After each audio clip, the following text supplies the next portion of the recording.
maybe other people around, but like talk to me or something. Because if we're just all like sitting here, I'll just say, I'll start thinking about all the things I like to think about, all the stuff I like and everything. And so that's like a coping skill, to think about the things that you like. yes. So you go into that, so it's kind of safe thinking, right? Yes. What about you, Mike? When I have a book in my hands, it can be very hard to get me out of my own world. Yeah. I've noticed that. When you have chores to do, it can be Right. very hard to get you out of your own little world. Huh? Right. For example, one night, I was reading a book and I ended up reading it till 12 in the morning and not realizing that I hadn't taken my shower yet. Yeah. That'll cost you, right? Yeah. Yeah. Cost everyone around you too. Yeah. So, we're saying that having autism, what we want people to know is that autism has many different faces and many different looks. And I think that's what's so confusing for people, is that they think that autism it looks one way, and it's not. We got a great piece of feedback, boss, on one of our presentation evaluation forms.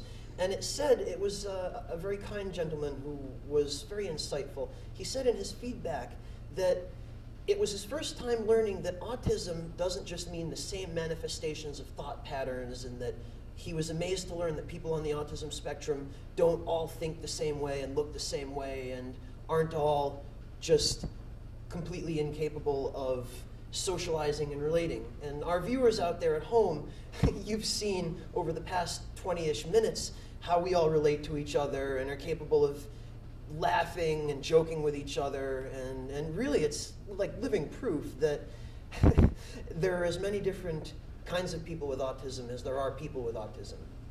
Yes, we are all very different, but we are all very much the same. And I would like people to realize that anxiety is a big factor. And one thing about kids on the spectrum or people on the spectrum is that they always tell the truth, whether you want to hear it or not, and they're not being disrespectful. They just tell it like it is, right?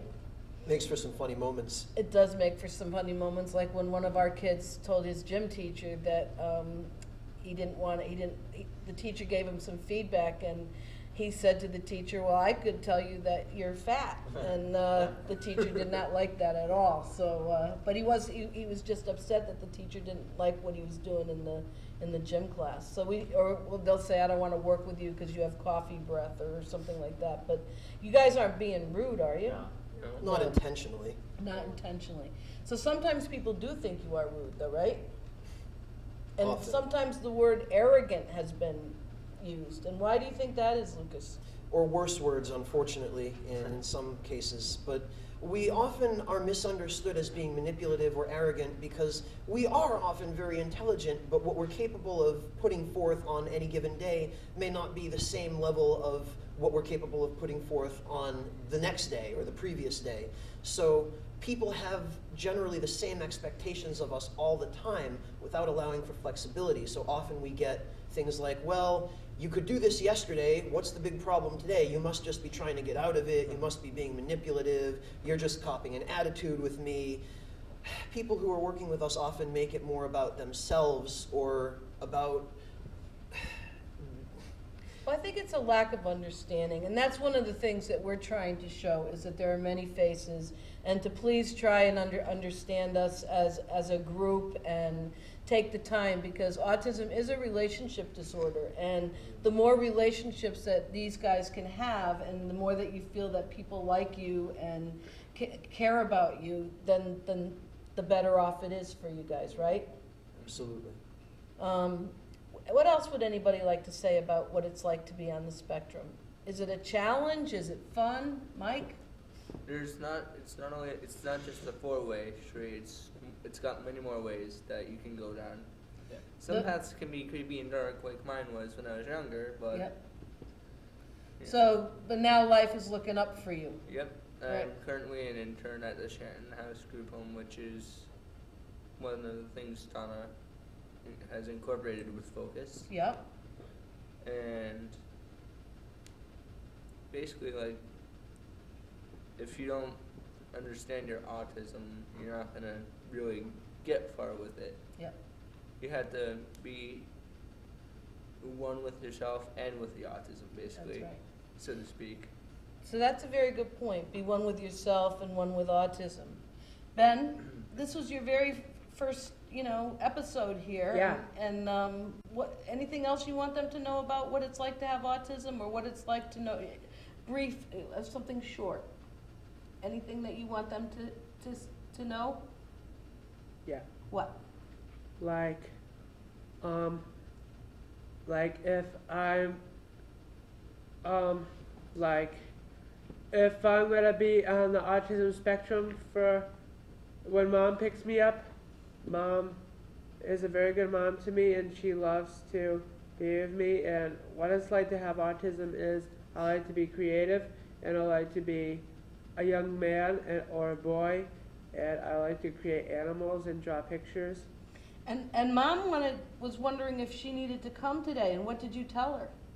That I didn't want Mommy. I just want to do this independently so Mom can be proud. Very nice. And isn't that something that we all want, is for our families and people that are important in our lives to feel proud of us? Yes. Alex, is that important to you? Yes. And who else would you like to be proud of you? So like Say, friends that focus. yeah, friends at Focus. Yeah. And I also want you to, I hope you can see that everybody here is such hard workers. All right, our time is up for today. And Lucas, would you like to have the final last word? Yeah, we would just really like to let everybody know that we don't feel that we're broken. We really don't feel a need to be fixed. We just want to be accepted as we are and met halfway. Maybe not all the way, maybe all the way sometimes is a bit much, but we want to be met halfway. We want to know that you guys are willing to make the effort to try to understand us too, and that we really struggle sometimes to be able to meet all of you who are not on the spectrum at your own doorstep. So just please try and be understanding of us, and that's all we ask. And please join us again for another show, another time. Thank you all for joining us this evening. Everybody say? Thank you. Thank you.